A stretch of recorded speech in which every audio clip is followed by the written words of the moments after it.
This is the Patriots Drive Podcast. We are all Patriots. Where we discuss, analyze, and answer questions to all things happening in the NFL and with our New England Patriots. Now, here's your host, Cole Kelly. Let's go!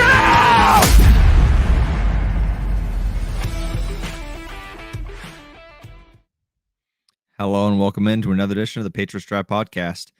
Patriots take on the Buffalo Bills. Obviously, a little bit of an unprecedented situation.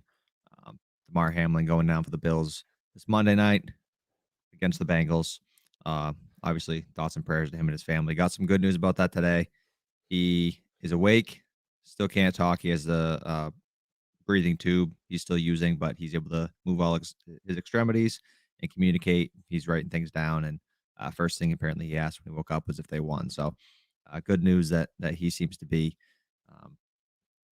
doing a lot better than he was 24 hours ago and 48 hours ago. So that was definitely a scary situation, and focusing on football and the football game is got to be tough for them this week. I'm sure they're going to have a lot of different things going on. I'm sure they have had a lot going on, but hearing that their teammate looks like he's heading in the right direction, that's awesome news for everybody to hear. And there's been tremendous support from athletes all over the world, NFL players, NFL owners, people in general. I think almost $7 million has been donated to his foundation that he's had for a little while, which originally the goal was $2,500, and it has far exceeded that. So good to hear he's heading in the right direction. Obviously, a tough situation, and hopefully we never have to watch something like that again live. Yeah, over $7.5 million for his donations. You got Robert Kraft donating over $18,000.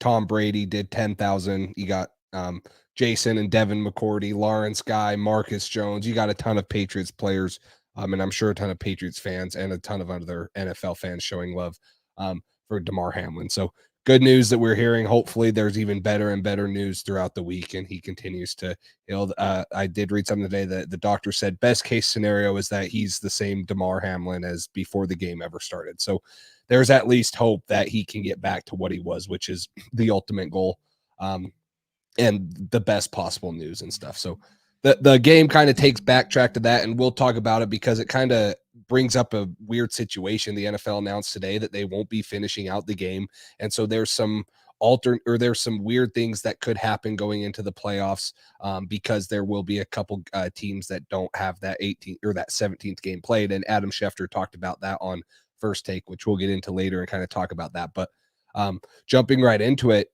you got an AFC East battle in Buffalo to go to the playoffs. That's what it comes down to. If you're a New England Patriots fan, you got one game against probably your biggest rival the last couple of years on their turf to go to the playoffs, and probably the best team in the AFC.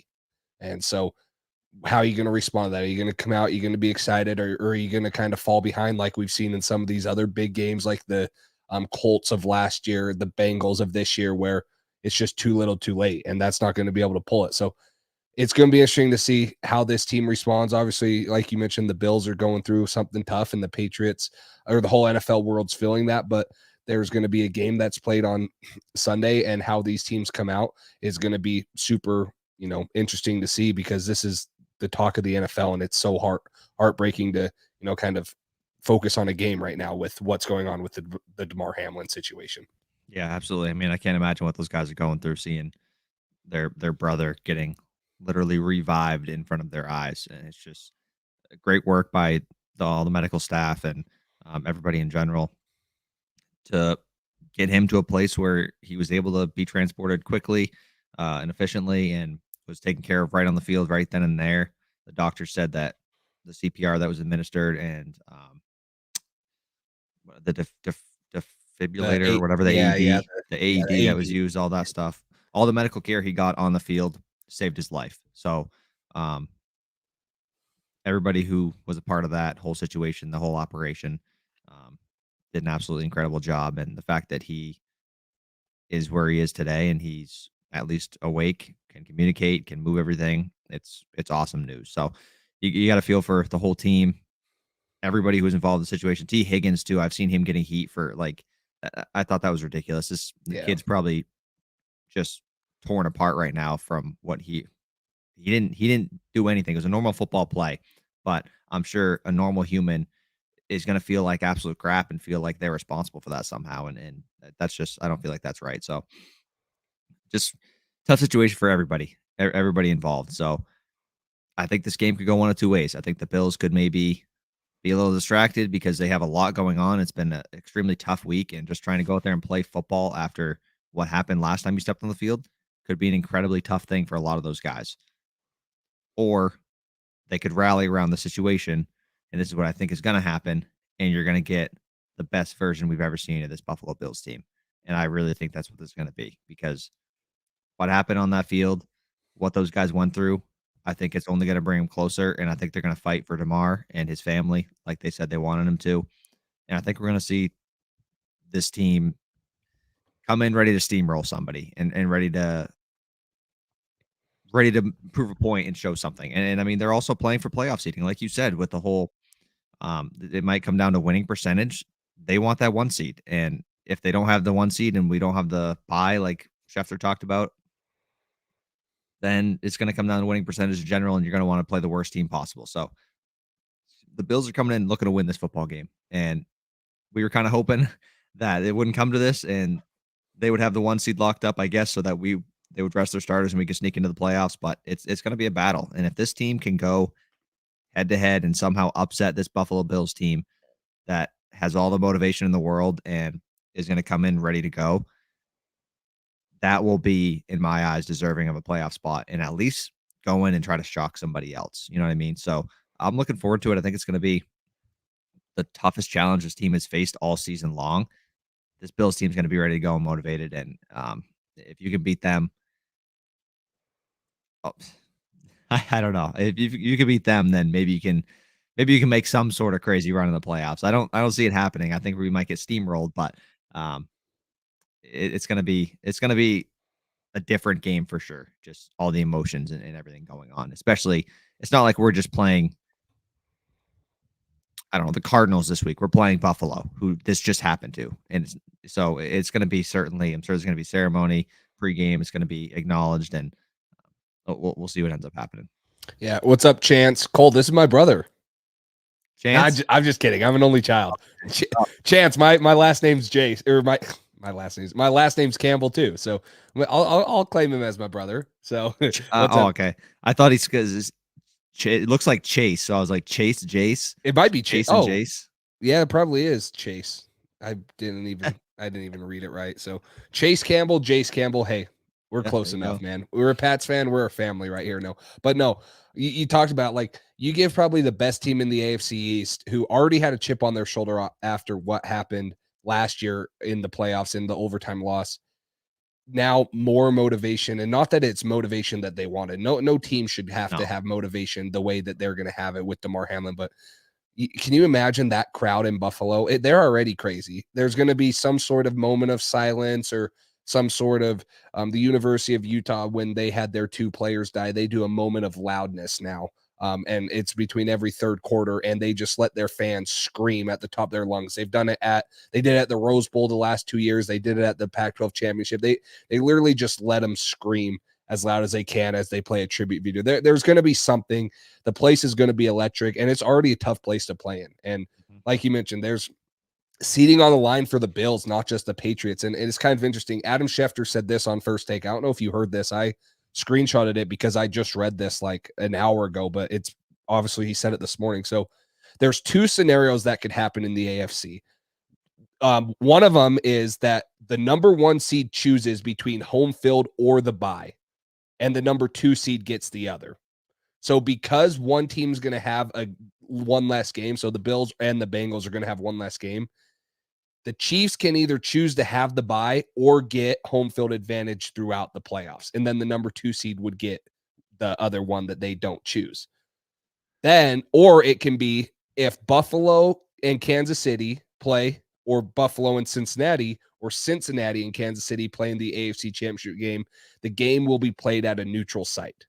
So this is what Adam Schefter said, and it's on, someone tweeted it, and it's on Sports Illustrated article they wrote this morning. It's kind of a weird situation, but those are the two scenarios that he talked about on First Take this morning that could be possible for the AFC playoffs, which to me, I don't know which one I like. And if I'm a fan of one of these teams that are fighting for the number one seed, I don't know which one you like. If you like, saying the number one seed gets to choose if they want to buy or home field, and then it goes to the number two seed gets the other one, or if you make the AFC championship game, two of the top three teams make it, then it's going to be played at a neutral site. I don't know which one I like. That's just what's being reported. They haven't obviously made a decision yet, but Adam Schefter's very tied in, and if this is what they're going to be doing, it's kind of an interesting thought as the Bills are going into this game and playing for seeding, because they obviously won't have that 17th game on their record. That's interesting. So would that be the 8-team playoff or still the 7? I think still the 7. Okay. So because that's the other one they talked about, is that they just do an 8-team playoff. They'd allow 8 teams in the AFC and they'd have no team with a bye. I did see that one too. Okay. We'll answer Cody real quick. He did. He did. Yes, he did get back to us. It was a little bit of a different situation where he changed his Instagram username, but he showed us that it was what it was. So he did, but we will. Cody's going to unfollow us and just never come back now. Yeah. We'll do another one, Cody. I promise. You'll have another chance. Is Cody the Sox fan, or is that Oh, it is Cody, right? Yeah, it's Cody. Okay. All right. We got something for you later too. It's that little segment, but let Cole go off. Yeah. This is a good rant though this time instead of a bad one. Yes, finally. But yes, we'll have plenty of giveaways in the future. I'm sure we'll do something for the draft too. That'd be kind of fun. Maybe something with whoever we draft in the first round. That'd be cool. So it's going to be interesting to see how they do that. So the 1 seed, if they pick the bye, then they would get home field up until they face the 2 seed. Yes. Okay. All right. That's the one, or they could choose the home field advantage, not get the bye week 1, and then I just don't know, which one do you favor? Like, do you favor the bye or do you favor home field possibly in the AFC Championship game? I think home field means so much, and I guess it depends it depends the state of your team. If your team really is banged up, I think you probably lean towards that bye. But if you're healthy and you feel confident in what your team's about to do, some teams don't like the bye week. They come off rusty. So I think depending on how the healthier team is, I think that's really going to decide it, because home field means so much. You play at Arrowhead as opposed to Buffalo in the playoffs. That's going to be a big difference with both teams. So, and the other thing, I almost like that option better than the one where I said if any of the top 3 teams play. So if Kansas City, Buffalo, or Cincinnati are playing each other, then it's played at a neutral site. You got to have a home field advantage, and especially in the AFC Championship game. That's what makes when New England went into Kansas City the last year they won the Super Bowl and beat them in Kansas City in such a hostile environment, like that is so much more impressive than playing at a neutral site, kind of like you see these bowl games in college football, even though those are great atmospheres too. But there's got to be something to home field advantage. So I don't really like the whole game makes for a better product at a neutral site one. 100% agree. Yeah, I don't like that option. I mean, nothing better than Brady that last drive to Gronk 3 straight times or whatever. You know what I mean? Just in that atmosphere, silencing the crowd, like it's electric. So, I like that option a little bit better, I think. Cody, we'll definitely be getting into some Sox talk in a little bit, so stay tuned. Isn't Buffalo not even able to get the 1 seed with 2 wins? Well, they'd only be able to get 1 win. So last game doesn't count. They're not counting that game. They're not replaying it. So they're just playing us, and it's based off winning percentage. I think they're going to end up doing it. So, So Cody, if you missed this when we got in, one of the options Adam Schefter said is because the Bills will have one less game than the Chiefs, they're going to let the number 1 seed in the AFC choose whether they want home field advantage or the bye week. So you can't have both in this case. So then say Kansas City gets the 1 seed, they choose the bye week. If they were to play Buffalo in the AFC Championship game, Buffalo would get home field advantage, even though they're the number 2 seed, or you could vice versa that. Now, Kansas City doesn't get the bye as the 1 seed, but they get home field advantage. That's the one thing that Adam Schefter talked about, that they're trying to think about equaling it out, or just add an 8th team into the AFC playoff and no one gets a bye, and you just play with 8 teams and still the same thing. So there's a couple options to kind of even it out, but there won't be. Buffalo will only have one more game on record. You got a Super Bowl prediction? Patriots, Bucks.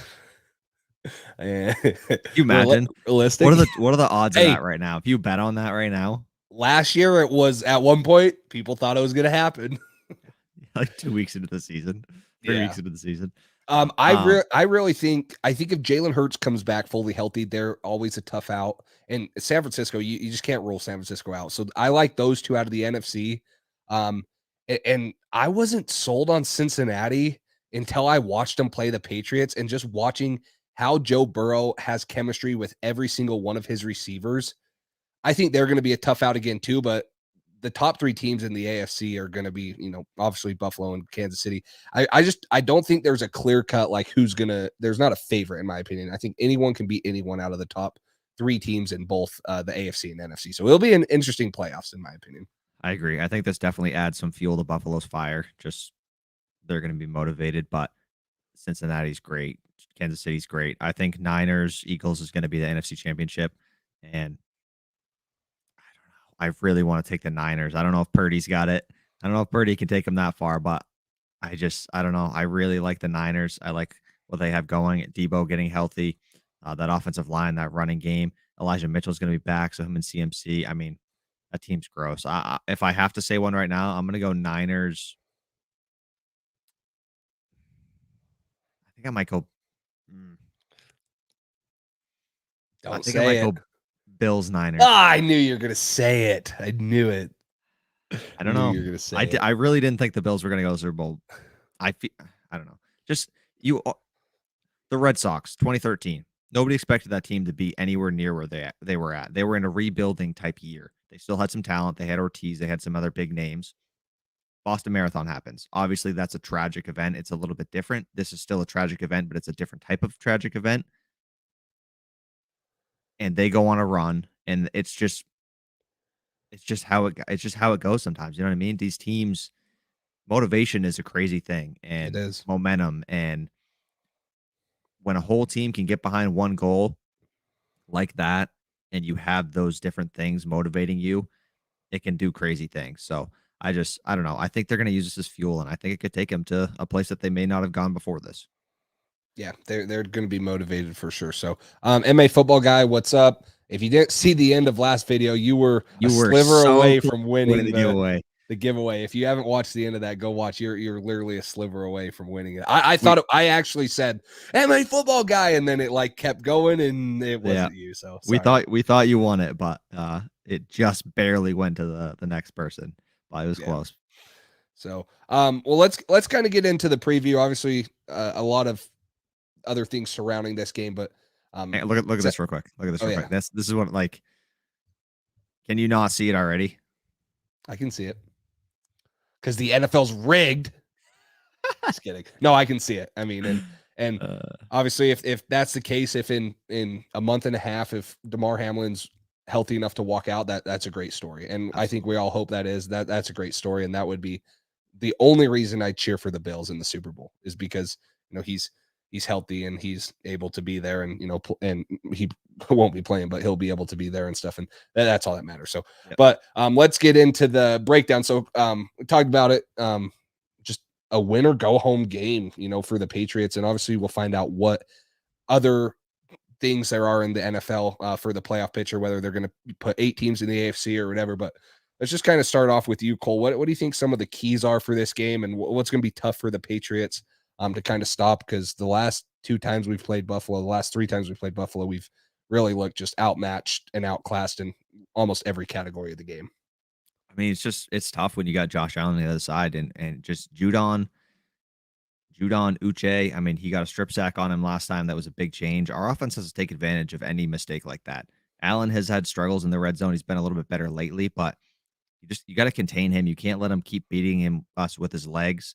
When he's got 3 minutes back there in the pocket, Stephon Diggs is going to get open eventually. He's a different type of player. And Stephon Diggs, Gabe Davis, Isaiah McKenzie, I think Cole Beasley's even back now with them. So this Buffalo team can beat you in so many ways. Even the run game got going last time where we were clearly playing the pass and James Cook just ran all over us. So this team can beat you however they want offensively. Defensively, they're good. They're good defense, but I feel like if our offense was better than it is right now, I feel like we could be taking advantage of a couple different things with this team. And um, it's a shame that we're so one dimensional right now because if you get an opportunity like the strip sack that Uche got, you got to take advantage of that, score a touchdown, score points, whatever.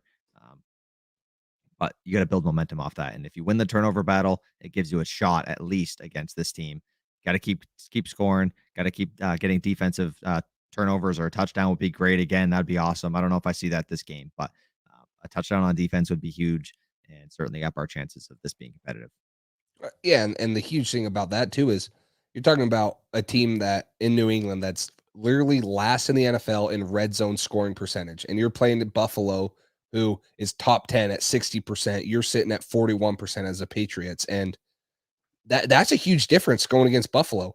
They're going to score 6 points almost all the time in the red zone, and you're getting 3 mostly every game against defenses that are way worse than these guys, and you're not taking advantage of those turnovers. Like you mentioned, the short field, it's like we talked about last time, is everything has to go perfectly for the Patriots offense to score. And the Bills are disruptive enough on defense to, throw things out of whack most of the time. And it's hard to recover for the Patriots. They have a great secondary. They have linebackers, Tremaine Edmonds, Matt Milano, that fly around. Even without Von Miller, they have guys that can get to the pass rusher.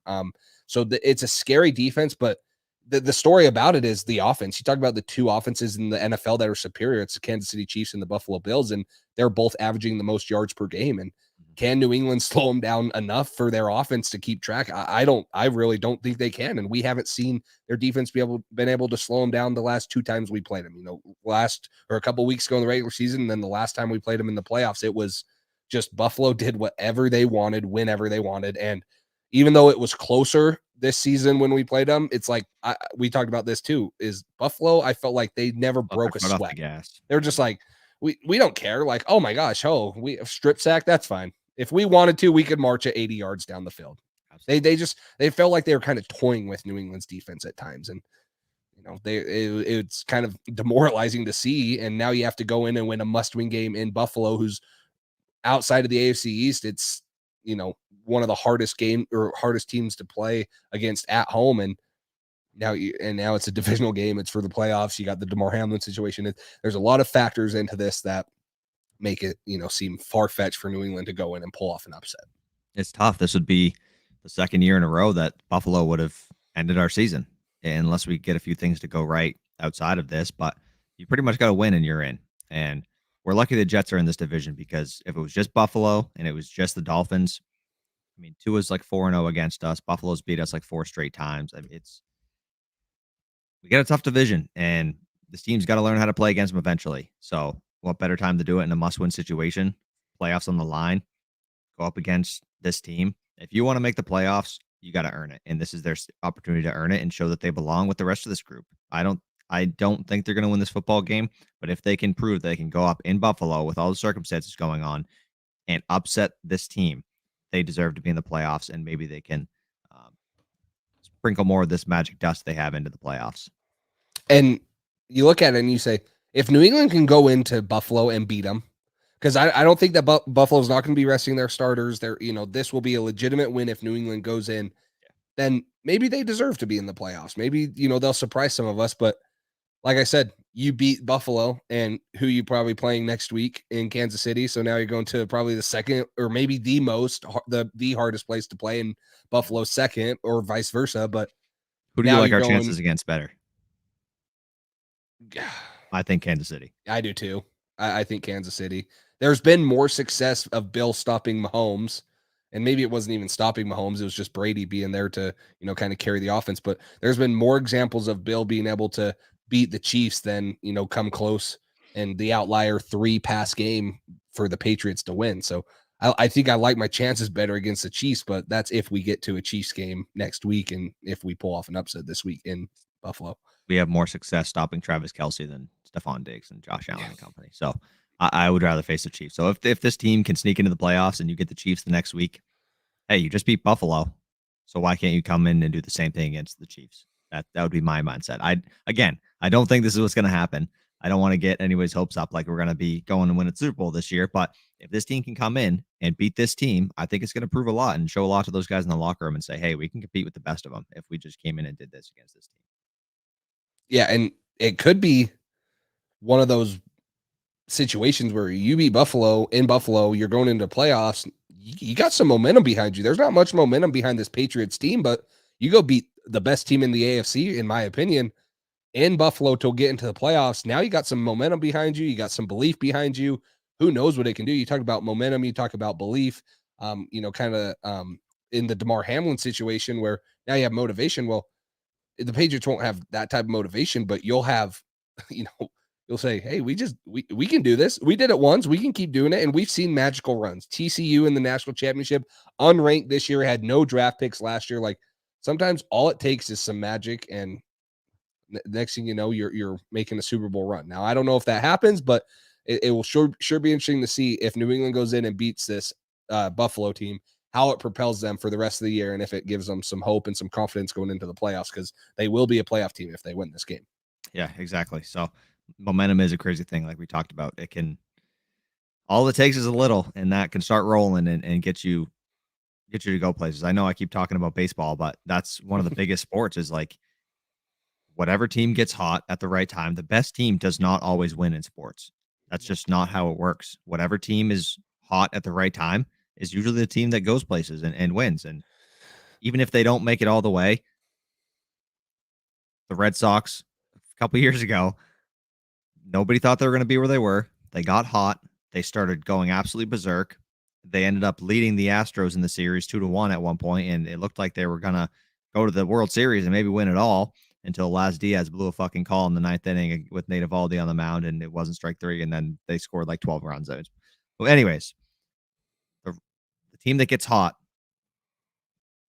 sometimes can make a big run and win more games than people think. The Bengals last year, nobody expected them in the Super Bowl. Yep. That can happen. And I don't think this Patriots team has it in them, but I hope they do because I would love to see it. Yeah, I kind of got an interesting stat right here too. The Cincinnati game we played, I talked about how I think that New England needs to start off fast. I feel like that's just been an Achilles heel over and over, both last year and this year's. New England just seems to screw around the first half, and then they're down 14, 20 points, and then they all of a sudden decide to kick it into gear because of a defensive interception or something. So right here, the Buffalo Bills, which is so interesting, they're averaging 27 points per game, which is fourth in the NFL. New England's averaging 18 points per game, which is 24th in the NFL. Not very good. But when you go talk about scoring margin, you talk about teams, how much they're beating the other team by, kind of like run differential in baseball. Buffalo leads the NFL in scoring margin, point differential throughout a game. They beat their opponents by an average of 10.5 points per game. That's and it's a NFL high. They beat teams by average of 14.5 at home. You're not going to go into Buffalo and you're not going to get down 14 points or 21 points and expect to beat this game. Now, New England's pretty far down here at the bottom, where they're beating their opponents by an average of 1.8 points, and on the road, it's kind of laughable, right? But they favor that, they factor in the losses too, so it kind of evens it out. But still, they're only outscoring their opponents 1.8 points in wins and stuff. But anyways, you're not going to go in, you're not going to expect to beat Buffalo if you go lay an egg in the first half and you're down 14 0 17-3, 21-7. Like, you got to play with them the first half and give yourself some hope going into halftime so that you don't just feel demoralized and give Buffalo all the confidence. I promise you, if you come into this game and it's close at halftime, or if you're tied or leading at halftime, the pressure will be on Buffalo. It might not seem like that, but all of a sudden you're playing tied or losing to a team that you're supposed to blow out. You're at home in front of your fan bases. There will be some doubt in the Bills' mind if you play them tough in the first half. I think the Bills expect to come in and, run all over the Patriots like they have the last two times. But You come in and you play them tough in the first half. There's a little bit of belief in your locker room. There's a little bit of doubt in the Bills locker room. Maybe that's also some momentum that the Patriots can carry into the second half and pull out one of these upsets. But it's not going to be one of those games that you're going to see a huge comeback by the Patriots. It's just the Bills are too good on offense and defense to allow that. And this team has been so bad in the first half. When you go out there and you go 3 and out, punt the ball, get the ball back after probably a touchdown, 3 and out again, same thing, 3 and out. Like, it's demoralizing for the defense. They're like, oh my God, we got to score all the touchdowns as a defense. And that's what they've been doing is setting records, franchise records and NFL records with what they've been doing on defensively, scoring wise. This offense has to start faster, like you said. They got to have a good game plan. You see them explode after halftime and come back against the Bengals and some of these other teams and make it a game. Do that in the first half. If you can put together 4 quarters of good football like they've been putting together in the second half of games, you got a shot. But you got to do that from the get-go, from the jump. You cannot start slow against this team. If we go see them go 3 and out the first drive of the game and 3 and out the second drive of the game, you can wash the game away because it's over. This team is just not going to be able to compete with this Buffalo team if that's what you're doing offensively. It's not. And the other interesting stat that I'm pulling up right here, you talked about punts, right? And New England not being able to stay on the field or not being able to get teams off the field. Buffalo's hard to get off the field on offense. You know, they're not going to get in many third and long situations, and if they do, you feel like they're just going to convert them. Buffalo's third down conversion percentage leads the league. It's almost at 50%. It's 49.72. New England's down at 26 at 35.5. So New England getting off the field on third down, Buffalo and then staying on the field on first down. Because you look at this one, this is the interesting stat I had. New England's averaging 5 punts per game. Buffalo is averaging 2. Now, it doesn't seem like a big difference, but how many times have the Bills punted against us the last 2 times we've played them? 3 times combined, and all those came the last time we played them? Like, there's been a problem with New England stopping this team and getting off the field in third, fourth downs, whatever it's been. And if you can't do that in Buffalo right now in this week, it's going to be a long day, just like it has been, just like it was in the playoffs last year. Yeah, I guess that's probably the first key to the game, right? Make them punt. That's a good start. We haven't done it very often. If you can make them punt 3 or more times this game, you got a shot. That's got to be the goal. Make them punt. And it sucks when we're punting 5 times a game with Michael Pilardi, who's averaging 35 yards a game and just booting shanks and touchbacks all the time. So you might as well just have Mac Jones throw it as far as he can in the air and let him pick it off. Because at this point, like, what are we doing? What are we doing? Red Patriot 99 says, maybe God will bring 30-mile-per-hour wind speeds and we will have to run the ball the entire game and throw 3 times last year. That's how we can win in Buffalo. I guess that's the only way. That is the only way. The forecast is 36 degrees and clear skies. I just looked that up. So I don't think we're going to have that luck. We're going to have to legitimately win this one. But maybe I've seen crazier. I'm just saying. I live in Utah. Build some windmills fast. It will rain for 2 hours, and then it will be sunny for the next 3, and then it will start snowing again. So I know Buffalo weather can be bipolar. So hopefully we get some of that luck and we get some hard weather to play in. But Buffalo's not. I'd love to be able to just play them and beat them fairly. In normal circumstances, like anywhere, anytime, I'd love to feel like we have a chance against this team, and I just don't right now. That's just the way this is going. They have our number. In division games have been really tough for us, unless it's against the Jets, because Zach Wilson loves giving us the football. So I don't know. We'll see what happens. It's going to be a tough one. This is going to really show what this team's about, one way or the other, and whether they're going to give up and roll over, or if they're going to put up a fight and really try to be a team that makes it to the playoffs and makes a run here. So hopefully Slater and McCourty's last game in a Patriots uniform is not a sad one where we lose by 100 points. Yeah, hopefully just 50 or something. We lose by just 50, or we squeak out a win. But you're also not going to score a ton of points on Buffalo, and I think New England wins the shootout games when they're in it. But New England hasn't shut down the Bills when we've played them. Buffalo is allowing 17.5 points per game, which is second in the NFL behind San Francisco, and then New England's tied for 5th at 19.5. So you're going up against 2 really good defenses, but when you talk about how bad the Patriots defense has been and how good the Bills offense has been, there's a no-brainer who you got to favor in this game and why. I think Buffalo opened up as an 8-point favorite, right? So there's no brainer. I mean, yeah, these are 2 good defenses, but Buffalo has not been afraid to attack New England, and they have not slowed down. Josh Allen can scramble, take advantage of some of the personnel mismatches and how much we like to play man coverage. And then they've just had our number. And, a lot of defenses have had the Patriots number, or the Patriots, Matt Patricia, have had their own number. But still, it's a good defense, and you're playing a not very good offense. The Patriots are, and Buffalo has a really good offense. So there's just a lot of things that I know we should sound optimistic, because I would love for the Patriots to make the playoffs, but it's just there's so many. Like, this is the best team in the AFC, in my opinion. We talked about it. Offensively, defensively, all around. This is the best team in the AFC, and you got to beat them at home to go to the playoffs. It just seems like a tough mountain to climb. Yeah. I think our defensive numbers are even more impressive to me just because of how much they're on the field.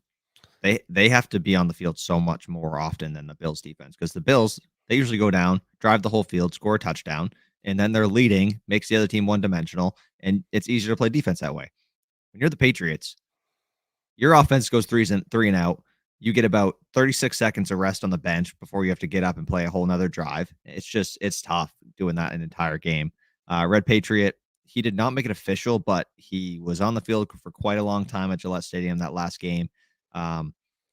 He was already almost retired this past season. I think it's probably an 85% chance that this was his last season for the Patriots. So it's tough, I think we thought last year was his last season too. So, even him coming back for this year, and the way he came back, and I think that I agree. I think him, and I don't know. I think McCourty's more on the fence, and McCourty can still play at a high level, but I think he's going to go out too. I really do. I think this could be the last one for these guys if you don't get a victory. Which is tough. I really wish they were going to go out on a higher note than getting absolutely demolished in Buffalo. That's not a great way to do it, but maybe that'll make them come back for one more year. Maybe one more. We'll be better next year. Until the NFL schedules Buffalo week 18 again next year, and then it happens again if we're not any better, because or Miami drafting and we spent or Miami. We in Miami, right? Yeah. So yeah.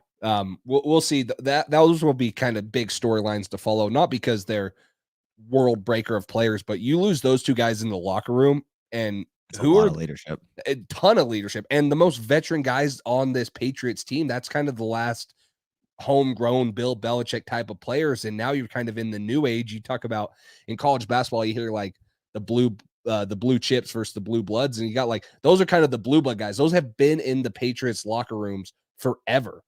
And they've been staples for the whole not the whole Super Bowl run, but half of a dynasty in New England. And they know how it's ran. They know how it's been when it's been good. They've obviously been experiencing when it's been bad the last couple of years.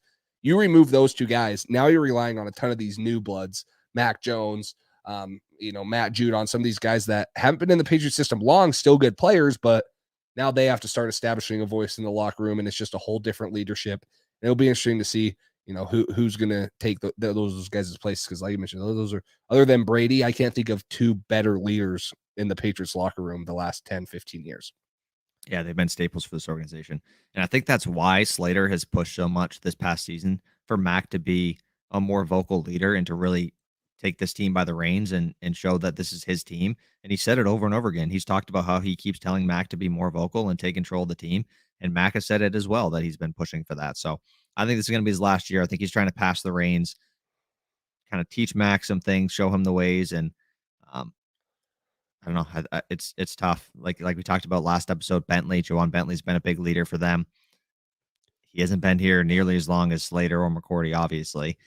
So there's definitely going to be a big leadership gap. I think Judon might have to step up a little bit defensively. He's going to be one of the longest tenured. Jonathan Jones, if he comes back this next season, he's going to be probably the longest tenured active Patriot. Yeah, he's going to be here. David Andrews is going to have to step up, big role. Lawrence Guy. We got leaders on this team. It's just those are two like pillars of this organization who've been here their entire career and have just been phenomenal and have won us multiple Super Bowls. Or have won multiple Super Bowls with us. So it's going to be tough losing them on the field, but even more than that, I think off the field is where you're going to feel it the most. Yeah, for sure. Well, do you have any more keys to the game kind of thoughts before we get into some pick'em sponsored by Underdog Fantasy, or you think we should get into those?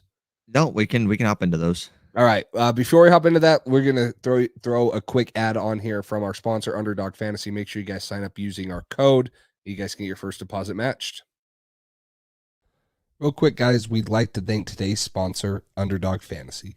With Underdog's NFL Pick'em, they make it super easy to win big on any given night. They have individual player props or daily fantasy and are legal in 41 of the 50 states. Right now, they are doubling your first deposit up to $100 when you use code PATCHDRIVE or use the link in the description.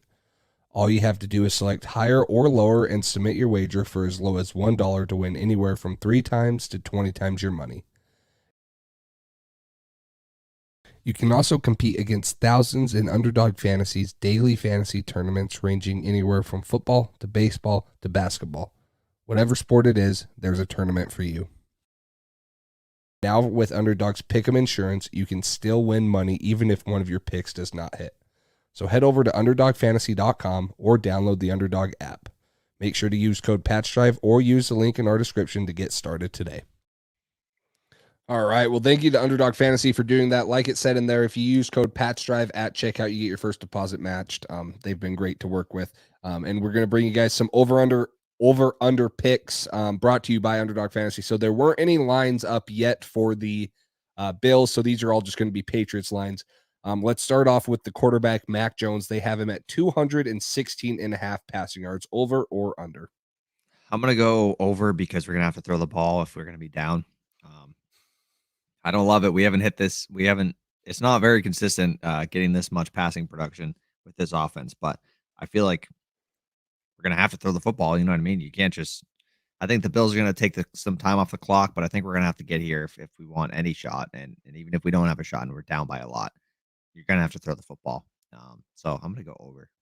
Yeah, and Buffalo's actually they're a good defense. They have good corners and good secondary, but they're actually allowing 215 yards per game. So it's right at there. And Mac Jones has reached this target in 3 of his last 5 games. So I agree. I think I'm going to go with the over because, like you mentioned, I don't see this being a 3 passing game for only throwing it 3 times. If we're down, and I hope Matt Patricia and them are playing to win. I hope they're not just, no, let's just hand the ball off and get out of here, because you literally can't do that. Mac Jones is going to have to do this if New England's going to win. So I'll agree with you. I'll go with the over here. So Buffalo, do you have something else to say? Yeah, Buffalo probably hasn't played an offense worse than this most of the season too. So that's, I don't know. It's tough, but we'll go to the next one. Jacoby Myers over under 47.5. I'm going to go with the over here too. We're going to be throwing the ball a lot. We have Matt going over 216.5 yards. Who's his favorite target? Who's the most reliable target in the receiver room? Jacoby Myers. 47.5 really is not a lot for Jacoby. I think that he can rack up 6 or 7 catches of, just averaging 8 yards a catch. And he runs those short little routes. He seems to find Mac Jones seems to find him over on a deep crosser or something for 15, 20 yards a game. This seems pretty easy to hit for Jacoby for me. And then we'll talk about the injury report coming up, but nickel cornerback Taron Johnson, Weber State alum, let's go, baby, in concussion protocol. He was in a red jersey today for practice. So that could be a big loss for them. I'd expect him to kind of line up a lot more on Jacoby Myers than maybe one of their other guys. So I'm going to go with the over. I'm going to go over as well, just kind of related to what we just talked about, throwing the football. He's the most reliable target, pretty much kind of just echoing what you said. I agree with you there for that one. All right, moving on. The heartbeat of this offense, the most important person, and the Mr. Do-It-All, Ramondre Stevenson. This is 75.5 total yards, so rushing and receiving. This is a tough one for me. He's been slowed down a couple times recently. They didn't throw as many screen passes to him as usual, which is good. Maybe try something else on offense instead of just screen passes over and over. But wait, you can do that? Not in the Matt Patricia offense. You can't. Okay. Other offenses. That seems like we haven't done that, so I just didn't know if that was legal. We haven't seen much of that this year. We have from other teams, but not from us.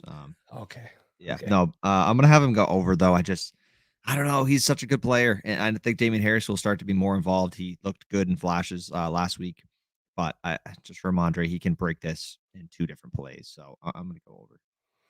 Yeah, I'll go under just to be different, but I like your pick more than mine. And That's kind of crazy. We picked the over on all these guys, yet we talk about I how think we're bad gonna the get Patriots. smacked. Yes, Yeah, I we don't talk know. about how bad the Patriots offense has been, right? It's like, Coming into this, I was gonna pick under on all of these, but I was just like, you know what? We're gonna be down. We're probably gonna have to throw the ball. But even being down and having to throw the ball, I don't know if we can get this many yards with all these guys. Like, there's a lot of yards being allocated for here, and I don't know that this is gonna be the case. But let's see. I was trying to look this up right now. Where would it be? I'm trying to figure out how many total yards per game we average, which I know is easy to find. I just am offensively, trying to 206. No, 'Kay. 206 pass yards, 106 rush yards, so 312. Okay, so that's what I was gonna say. Like, we're right now predicting New England to have over 300 yards of total offense against a really good defense, and I mean, it seems like New England has reached under that more likely than not. But when you're averaging 306, you said, Yes, 312. yeah, so 312. So you're right there. Like, it's make or break. But we're having a little more faith than I thought we would. But I agree. I think that we'll do that. So Red Patriot asks, Cole and Jace can Ramondre hold on tightly to the ball? Too soon. I can't talk about this right now. We're still mad. Are you talking about the lateral or are you talking about the fumble? Which one? Because he should have held on to both of them, probably. Well, not probably. He should have. I got nothing. I have a hard time faulting Ramondre for the lateral. He shouldn't have done that, but Jacoby also shouldn't have yeeted it to Mac Jones 20 yards backwards. So that's tough. Oh my gosh, That's tough. That game will.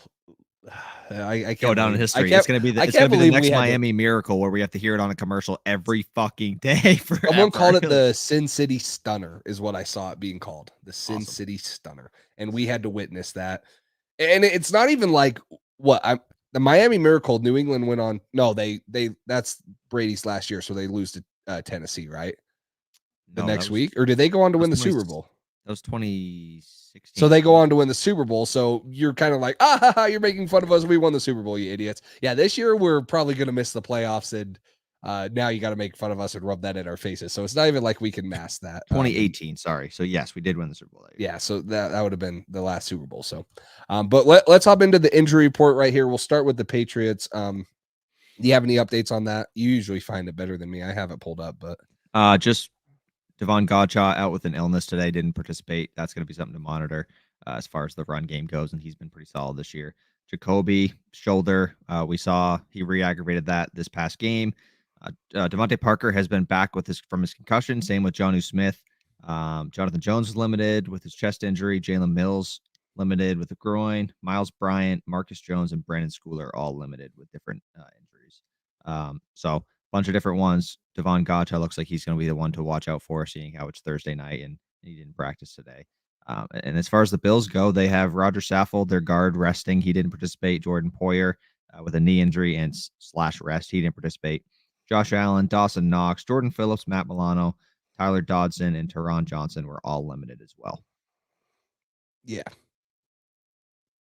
So, I mean, the only player that I really think would be questionable is going to, well, there are a lot will be questionable, but truly questionable will be Devon Godchaux, depending on how bad that illness is, if he's going to be good to go or not. But I think Jacoby, Devontae, Jonnu, all those guys look like they're trending in the right direction. And it's the last game of the season. It's win or go home. So I'm sure they're all going to suit up. Yeah, it will be good to have Marcus Jones back. The freaking injury report I'm looking at right here has Jack Jones listed as questionable. It's like, yeah, guys, he's on IR, so that's not going to happen. But Jack Jones is not. Yeah, he'll be on IR. So, Edward, what's up? ST Martin 009. Those Eagles. That's possible too. Yeah, I mean, those have arguably been the two best teams in the regular season. I mean, Philly's looked very good with Jalen Hurts, and if he can get back to what he's been, I mean, they'll be tough. Just how dynamic he is, and they Absolutely. Have a really good defense too. So that would be a fun Super Bowl. Except in recent memory, those are probably my two hated teams. Being a Patriots fan, Eagles, Bills, yeah. Giants got to be up there too for me. Well, yeah, of course. The Giants will always be up there, but you think of the last 5 years. All right, the Eagles last 5 years. Yeah, Eagles. The Bills. Giants have been bad for so long. It's just embarrassing they beat us twice. I just don't get it. I will never understand that. Like, no matter how much I think about it, I will never get it. I don't understand how that team beat that team. Like, whatever. We can't. It took a helmet catch. This is it took a lot of things, and that's what's so frustrating is it shouldn't have happened. If we play them 100 times, we win that game 99 of those times. But the one time, that's what happened. All right, you know what? We can't be negative. This is supposed to be a positive podcast. You're Positive right. podcast. I was just gonna say, talking about the injury report, it's a lot better to see we're at Thursday. We only have one did not practice in Devon Gottschall. Yeah, Last absolutely. week we had Jack Jones, Marcus Jones, Jalen Mills, Devontae Parker, Damian Harris, Johnny Smith, Adrian Phillips, all as did not practices on Thursday. Now, obviously, tomorrow will be a big sign who's going to play and if they're limited or did not practice. Hopefully, none of these guys that did practice today all of a sudden jump on the did not practice tomorrow. That would be a huge setback, but it's very encouraging to see Marcus Jones, Jonathan Jones, Jalen Mills have limited practices. I feel like we haven't seen Jalen Mills in forever. It's just he practiced last week, but he's hasn't played in forever. yeah. So rough. Schooler's a big one on special teams. Just it's an overlooked position, but Bill's always had guys like that. I mean, that's the next Matthew Slater, if you think about it. And especially with our punter just pinning it inside the 5 all the time. So he's been so useful. Yeah. So Miles Bryant, he could get a did not practice. We don't really care. No, just kidding. If we have some of those other cornerbacks not playing, then you need him. But no, Godchild would be a big miss. But we talked about last week. Barmore looks like he's back to normal, and that's probably the biggest takeaway. He's got to have a big game. He's got to pressure that pocket from the inside. Yep.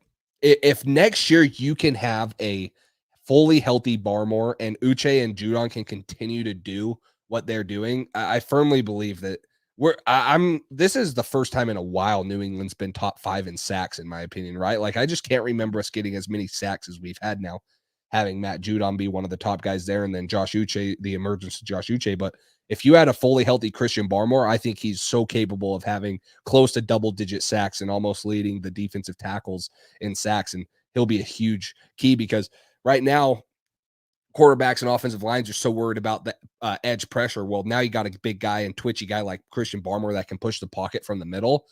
It's just going to be hard for quarterbacks to find scramble lanes that much more. So a big key to this game, going back to kind of the keys is pressure on Josh Allen and, not just having him scramble around like he has forever. That's been the most frustrating thing is he's just, it's like he's playing little league football. He's just scrambling around, throwing it across his body. Hurdles and people, trucks them. It's like, what are we doing here? It's like he's playing against little kids, but probably Chandler Jones' area of time would probably be closest to when we've had that kind of sack production. Yeah. But even that might have not been as much from the team as just himself. So yeah, it's definitely been impressive this year. And that's what's helped this team out tremendously because our secondary is not great. They've looked fine though, because we've got so much pressure on the quarterback. So we're going to need that again this Sunday, bigger than ever this year. So we'll see how that goes. But you got anything else on this game you want to touch on? No, not really. I mean, this could be the last Patriots game of this year. Enjoy it or don't, like most of us probably haven't this whole season. It's crazy that the season could be coming to an end. It really is. It's just to think of how fast it comes. Football always comes and goes fast, and it's been a tough, frustrating year this year. But to think that Patriots football, this could be the last game on Sunday for the next 7-8 months is just it's. Although I love draft talk, it's just there's something about having football every Sunday and stuff to talk about, not just speculation on who they're going to draft and then reach for a FCS guard. Absolutely. Bold prediction real quick. Vikings get bounced in the first round. I can see it. I'm not a Vikings believer. I love Justin Jefferson, but Kirk Cousins is a choker, bro. That team just loves losing games. They have a good record. They don't love losing games, but they love losing games when it counts, it feels like. And whether it's always close, but I don't know. I don't believe in that team. I don't know why. I just don't. Damian, we talked about this a lot last episode. I don't think he'll be back unless his market's really died down for as far as he's been injured so much that teams don't want to give him a bag. Maybe he'll come back for less because I know he wants to be here. Yeah.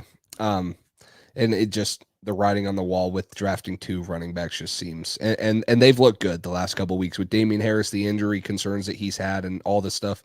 It kind of gave them an opportunity to see what they had in the guys they drafted. And not that Damian Harris is a bad running back at all. I love Damian Harris and he's been so good for us, but I think that Pierre Strong shows a little bit more juice and Kevin Harris can run just as hard as Damian Harris. So it sucks to see him go because I know how fun he's been to have and watch as a Patriots fan and how dominant he was last year while the rushing touchdowns he had. But just seems like the writing on the wall and Bill never paying running backs a second contract and stuff like that, and how kind of the whole running back market and position in general in the NFL is viewed and utilized. It just doesn't seem like he'll be back in New England next year. So Bill didn't pay punters a second contract either, but Jake Bailey broke the mold. Yeah, and that was Jake and Bailey. he learned a hard lesson from that, right? He'll never do it again.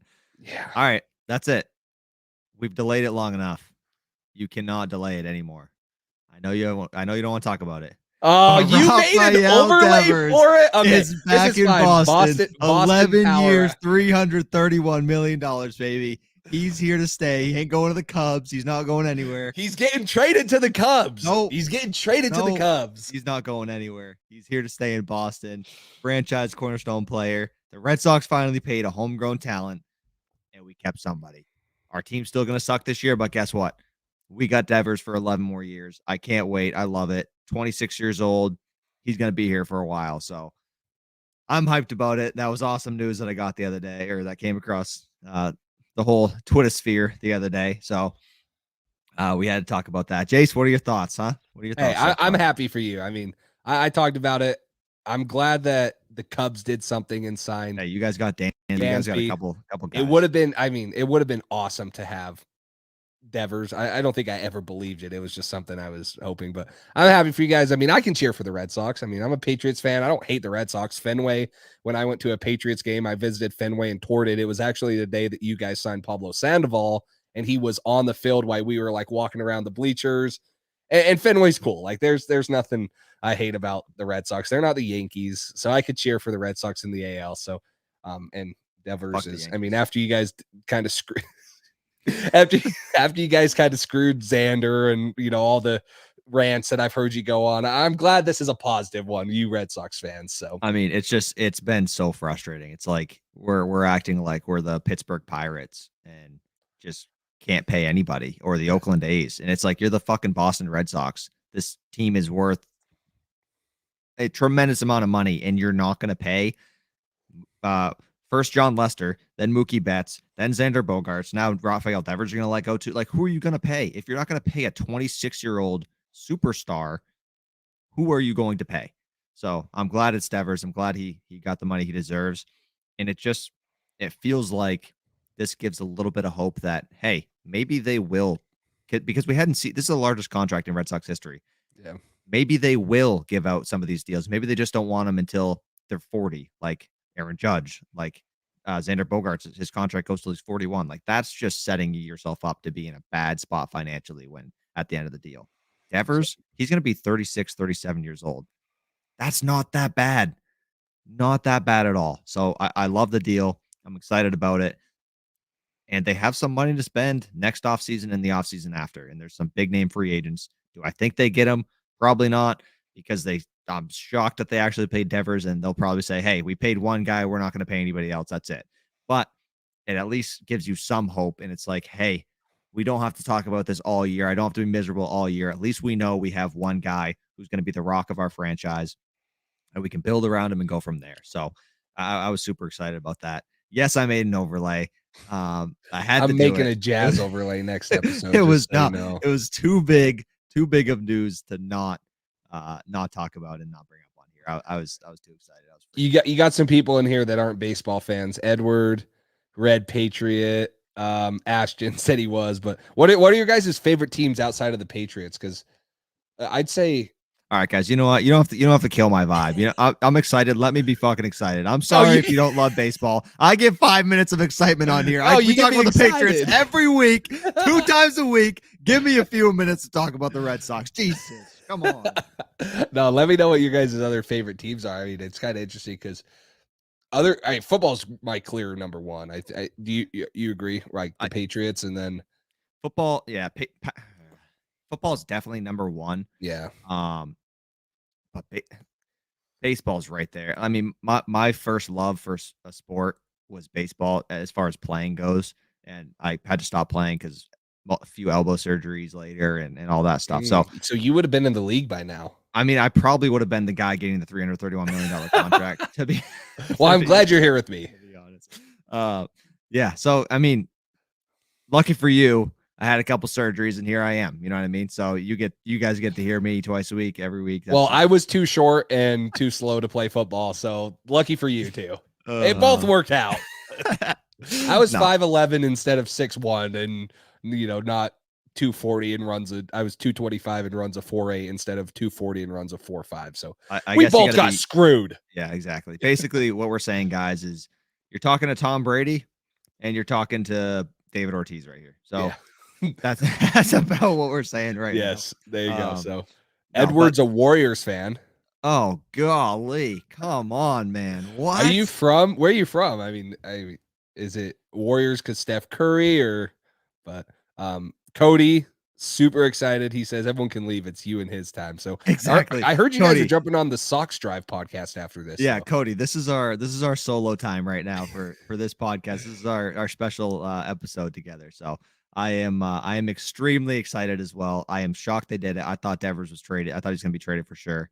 Yeah, I don't want to take up too much of this podcast with Red Sox talk. I'm sure not everybody wants to hear it, as we know, but I'm glad I got to talk about it for a few minutes. And Edward's from Texas. He's I know Cody Warrior and Patriots fan. There you go.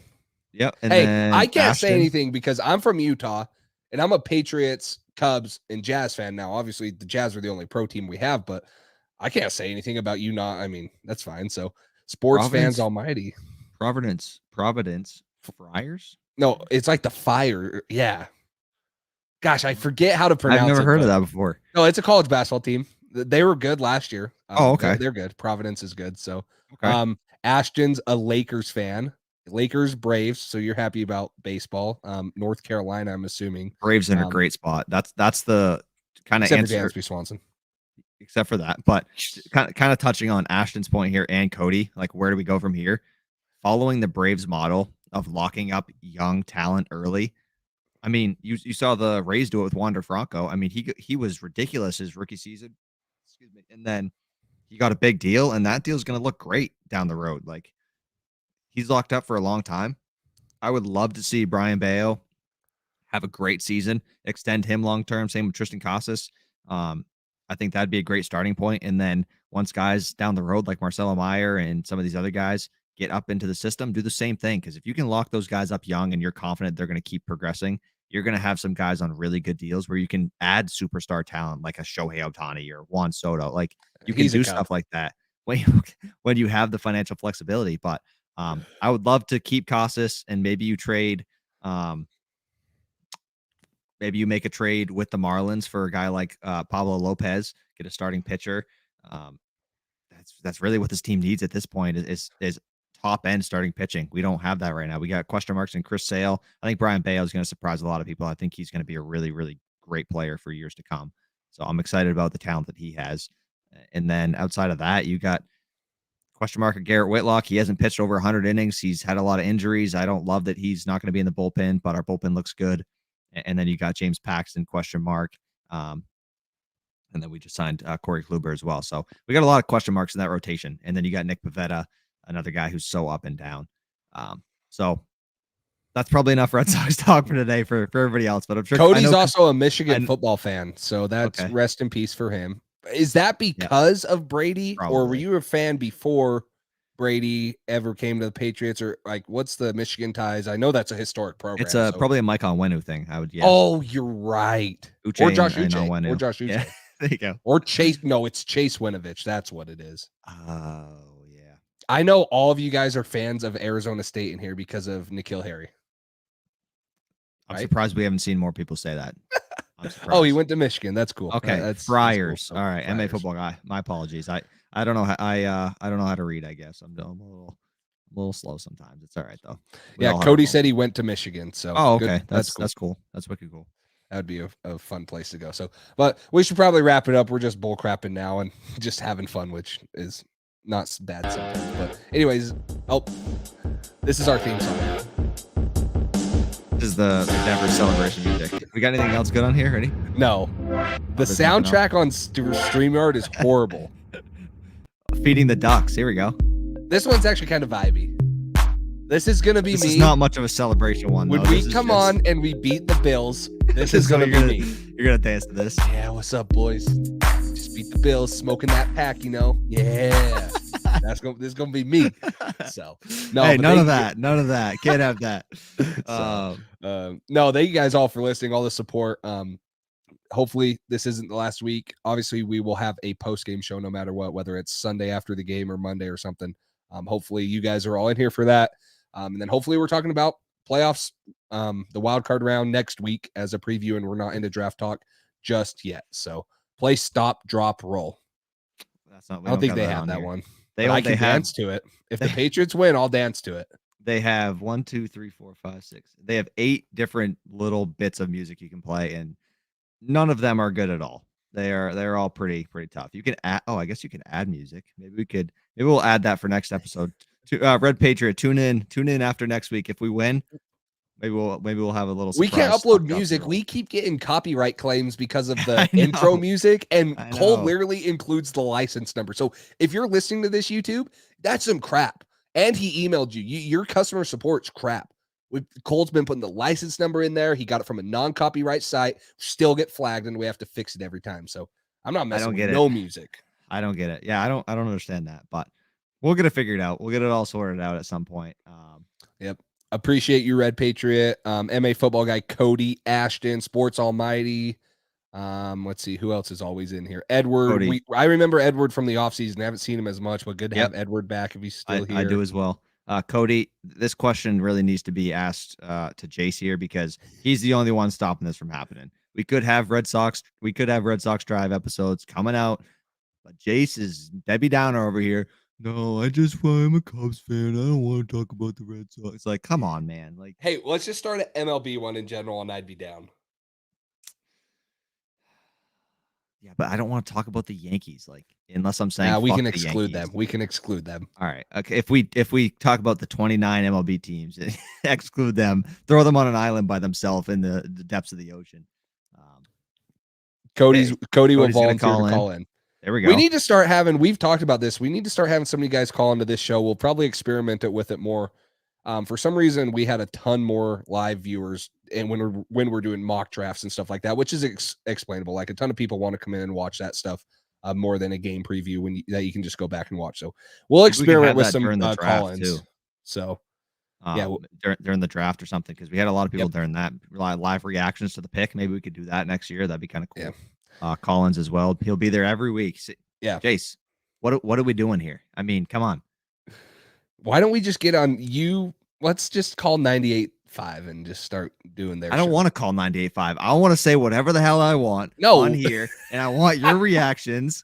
That's what Cody wants. If you hate Cody, we can just say no. Like just say it, but just admit that you absolutely hate Cody and you don't care about anything awesome. he wants. I love Cody. I don't think you do. I don't think you do. See, Cody says fuck 98.5. See, like the shit, some of the shit they say, I'm a football guy's a Zoe guy. I like Zoe. He's funny. So from New Jersey, I drove. We had to drive there once for a baseball tournament. That was a long 8.5 hour from drive New Jersey. I have an uncle from New Jersey. From New Jersey. Yeah, from New Jersey. So no, but we'll experiment with some call-ins. Obviously, we'd love to hear your guys' voices and talk to you guys instead of just bring up a chat. Obviously, we love any of the support, but that would be great. But we'll wrap it up here. Tune into the post-game show. Go Pats this week. Hopefully it's not the last game. Prayers to Damar Hamlin and the Bills organization, his family, everything like that. And then if you guys want to support us, go use the code Pats Drive on Underdog Fantasy, or there's a donation thing down below that you can put in the chat box, which again, we don't require you guys to donate for us to answer your questions, but it's much appreciated, and anything helps grow the podcast and support. Make sure you guys, with draft season coming up or the playoffs, tell a friend about us, share us with someone that you know likes the Patriots. The more we have in here, the merrier. The more discussions we can have, the more people in the chat room. It's awesome. So we look forward to continuing to grow this page with you guys, because you guys really make this page as great as it is. Yeah, absolutely. Thank you guys. Thank you guys again for tuning in. And I do like this idea. Just putting a voice to some of the names is probably help some of us. just kind of remembering stuff too, and getting to interact with you guys would be great as far as that goes. Cody says where the dono button goes. Is it not showing up for some I reason? just checked. It's not there. I wonder if it's because we kept and there's still something we have to do with monetization, and I wonder if the copyright thing is. So we'll try to figure that out. Cody, come back next week. We'll try to get that sorted out for you. Yeah, we'll try to, but we appreciate you. We know you'll be here, donation or not. So absolutely. I love the support for DeMar here from everybody. So, and if any of you guys donated to his foundation, give yourselves a round of applause. That is outside of like how cool sports are. That just shows the power of sports and how it's. I mean, it's such a powerful thing, sports, and how it brings people together. That is so cool to see. It just surpassed $7.5 million. That is incredible how fast it's grown. And I'm sure that they'll use some of it because, I mean, you're talking about a guy he's making $900,000 before taxes. He's not making millions of dollars, and he's going to be going through tons of medical bills. And I'm sure the NFL or the Bills will help him cover it. But I mean, even if half of that goes towards him or something, and his family, and they have to pay off medical bills, I'm fine with that. That dude deserves everything, because you hear all the doctors talk about how that cardiac arresting happens. It's literally a 1 in a million thing. It's a freak accident. It's crazy. So he deserves all that support. The kids that he's given it to, that whole Chasing M's Foundation, incredible. That's been a big, kind of morale boost for me and humanity after kind of the craziness that's been going on in the world. Yeah, absolutely. And Cody says, continue prayers for DeMar. Thanks for another great show and the laughs. Always, Cody. Thanks for tuning in and adding to those laughs for us as well. So, Red Patriots said this too. He's do you know what he means by this comment? Gee, 15th anniversary, we went 16-0. Anniversary. Well, from 2017 or 2007. Yeah, so it's been 15 years since we went 16-0. Too bad we didn't go 19-0. Gosh, dang it! I try not to think about that because all I can think about is how it ended. Have I asked you this question? Have I asked you this question before? And if you guys are in the comments, this will be the last thing we end on. Yes. Yeah, you have.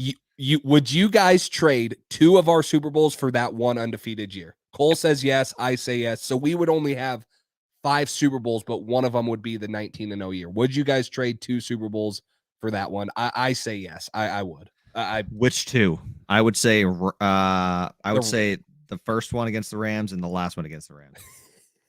I don't know. The first one against the Rams, like the legend of Tom Brady, though. That's like Panthers. Yeah, like the Panthers or Eagles one would be, and then the last Rams one.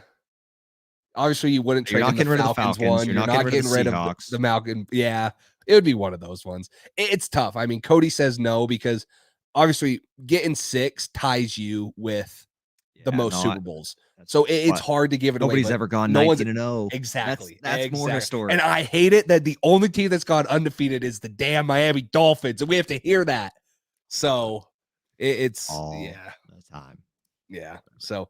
But we'll end on that and hopefully see you guys after the game. So you can take us out, Cole. All right. Yeah. Thank you guys again for tuning in.